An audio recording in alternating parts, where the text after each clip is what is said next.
এবার বরফের মধ্যে লাল জলপ্রপাতের খবর জানাবো। জলপ্রপাত দেখতে পছন্দ করেন না এমন মানুষ খুঁজে পাওয়া কঠিন। সবুজ পাহাড় থেকে নেমে আসা শ্বেত শুভ্র জলপ্রপাতের নৈসর্গিক সৌন্দর্য মুগ্ধ করে রোমাঞ্চপ্রেমীদের। তবে বরফের পাহাড়ের মধ্যে জলপ্রপাত শুনেছেন কখনো? এর পানির রং আবার রক্তের মতো লাল।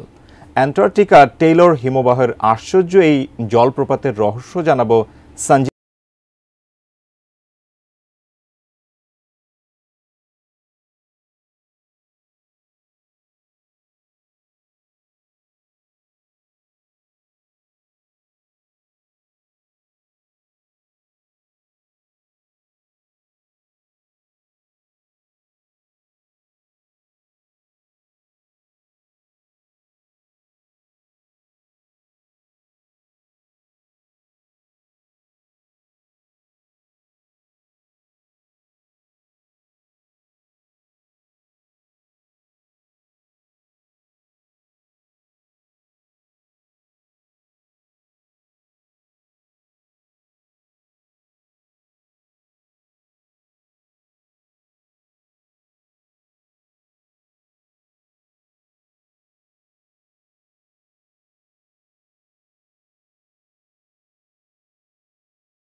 জেনেক্সে শিফট করো, লাইফকে লিফট করো।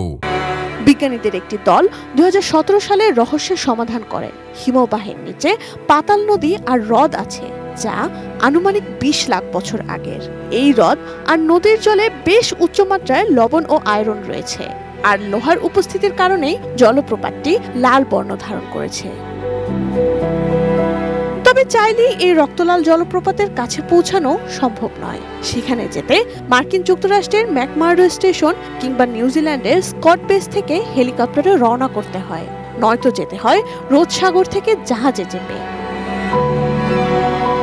Sanjita Sylvia, desk report, 18 news.